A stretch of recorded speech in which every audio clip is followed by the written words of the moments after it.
Hey guys, today's video I'm going to show you how to fix Google Drive password reset not working. So first thing first, if you have a problem with your Google Drive, that means you have a problem with your Google account.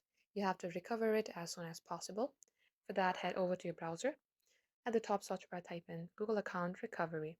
You will see Google Help that says Tips to Complete Account Recovery Steps. Go ahead and open that link. And the first thing it will ask you is simply to go to Account Recovery page.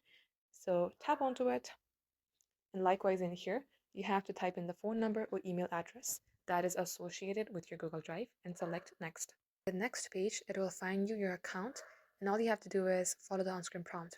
If that Google account has been already signed in to your device at one time, it will remember it and it will ask you to simply submit some documents or could be some recovery email address that you have previously added. Follow the on-screen prompt and then you will be able to recover your account.